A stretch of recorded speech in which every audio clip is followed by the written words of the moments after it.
Fue noticia la semana pasada y que lamentablemente tuvo un final trágico. Encontraron el cuerpo del cordobés desaparecido, Héctor Dionisio Aguilar.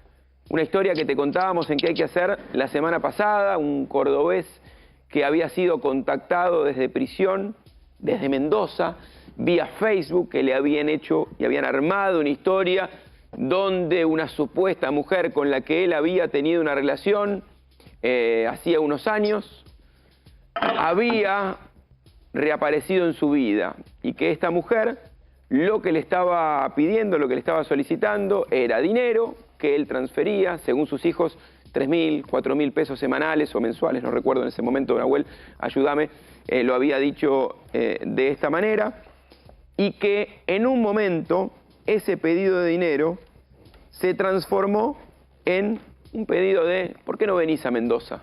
¿Por qué no venís a ver a tu hija? ¿Por qué no venís a reencontrarte con esta persona? Y cuando llegó a Mendoza, ¿qué pasó?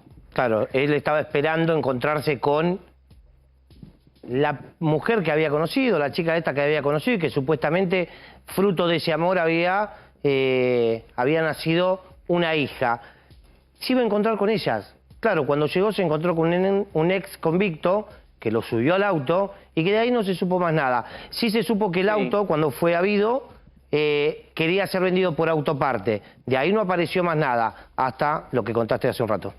Hasta la aparición del cuerpo sin vida del cordobés. Doctor Daniel Fernández está en comunicación y nos va a contar algo más de la causa, algo más de lo que ha sucedido en las últimas horas. ¿Cómo le va? Buenas tardes. Buenas tardes, ¿cómo le va a usted? Bien. El cuerpo fue encontrado, las declaraciones de la familia hablan de una crueldad con la que trataron a Héctor Dionisio, que había en cierta manera encontrado un vínculo familiar por el cual ir a buscar o viajar hacia Mendoza, ¿no? Bueno, él había sido engañado desde varios perfiles falsos, ¿no? Que le fueron sacando información y luego con otro perfil falso le hicieron creer que era una mujer que había estado con él 11 años atrás, que tenía una nena de 10 años, que no la estaba pasando bien y que necesitaban ayuda, pues estaban pasándola muy mal económicamente, por lo cual durante 6 meses le fueron sacando dinero, 3, 4, 5 mil pesos por semana, hasta que al final decidió ir a buscarla ante la gravedad de la situación,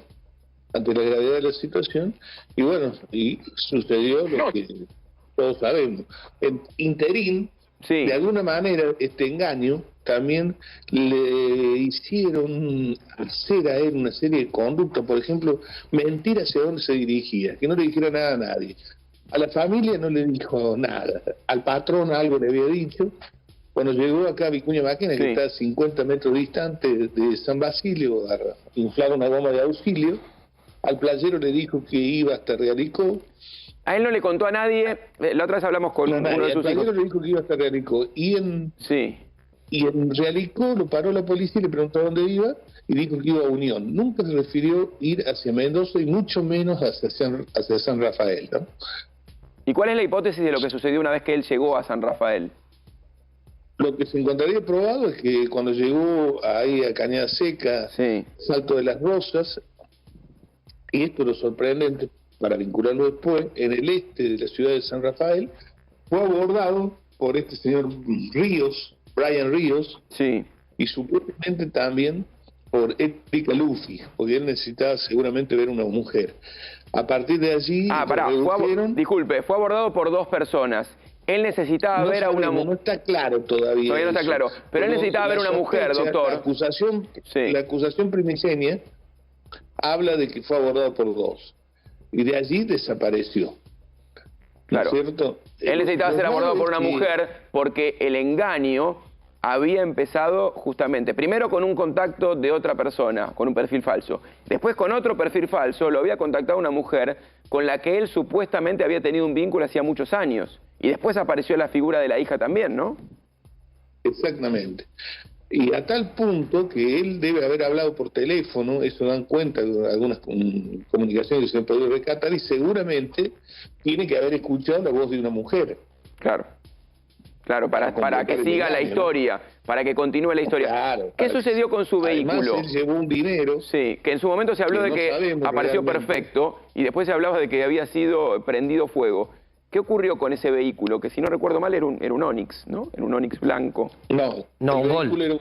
Un Gol. Un Gol, ¿no? Un Gol Tren. Un Gol Tren. Gol Tren, es verdad. Fue secuestrado el día 20 en un club de bochas en Cuadro Venegas, sí, en el oeste de San Rafael, donde se detectaron las manchas de sangre y se observaron otra serie de rastros de violencia, entre ellos la aparición de una gafa, de un lente de este muchacho Aguilar, el señor Aguilar, que se había desprendido de los anteojos por el uso de fuerza, supuestamente, o violencia.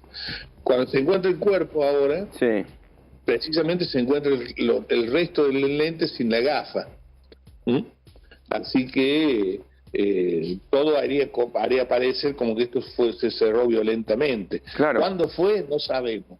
Yo le he pedido especialmente al fiscal que realice una pericia entomológica, para la cual él ya había tomado en previsión de eso muestras, sí, que nos van a permitir saber, según lo que nosotros vamos a inquirir, sí, si se tuvo siempre en el mismo lugar, si el desarrollo de las larvas cadavéricas nos va a mostrar cuánto fue la data de la muerte, y saber además de la escena del crimen, la labor de la policía científica y de medicina forense, si hay rastros de cuántas personas participaron, claro, cuando dejaron el cuerpo, ¿no? ¿Quiénes están involucrados o quiénes están siendo investigados en este momento? Le pregunto primero y después le voy a preguntar justamente por lo último que usted dijo.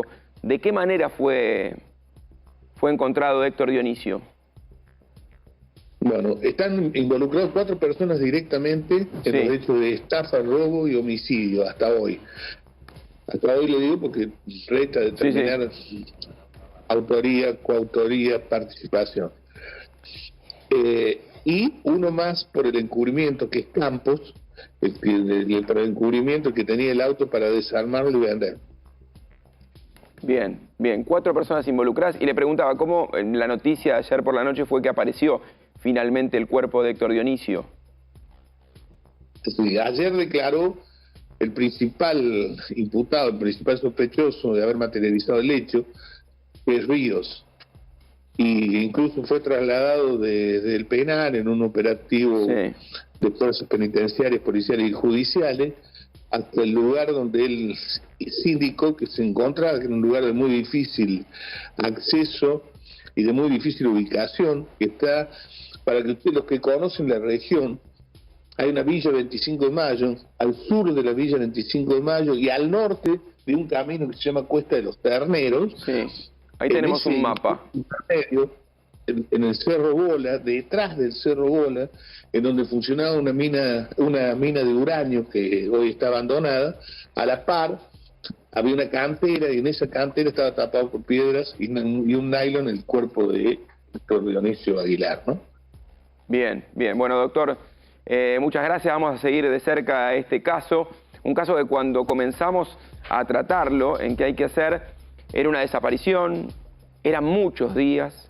Había datos que indicaban que lamentablemente el final podía llegar a ser este, pero había una esperanza de la familia que de hecho se manifestó en varias ocasiones, Nahuel, y trató en varias ocasiones de saber cuál era el paradero de su padre, en este caso con los hijos, y nos quedamos con el dato que nos decía el doctor también. Él no le contó a nadie dónde iba, dónde estaba. Iba dando pocos datos, ni siquiera a la policía cuando lo paran en medio del camino, y él termina llegando a San Rafael, donde es lamentablemente asesinado. Y una historia, y agradeciéndole al doctor y continuamos con Nahuel, una historia que nos lleva a pensar en el control que hay que tener sobre lo que sucede en prisión con las estafas también, ¿no? Bueno, claro, lo hablamos el otro día, Fer, y vos de esto sabés, pero una parva, muchísimo más que yo. El tema de las redes. Uno tiene que estar muy atento con familiares que tenemos, que son adultos, que muchas veces se quedan solos, ¿sí? Como en el caso y es muy fácil de captarlos dentro del mundo Facebook, Instagram y redes muy sencillas para estafarlos o hacer el cuento del tío como hicieron en este caso. Hacerle creer que había una hija y ahí él poder viajar. Vos no te olvides que es muy fácil, y el otro día lo practicábamos con vos, Fer, sí, que te decía, che, ¿cómo era tu compañera, la chica flaquita que se sentaba delante? Con la María. Claro, con y la de ahí ingeniería social, con ingeniería social, y preguntando, van armando el perfil y a partir del perfil generan la estafa. Una estafa que lamentablemente en este caso terminó con el asesinato de Héctor Dionisio Aguilar y con su aparición sin vida ayer por la noche allí en Mendoza.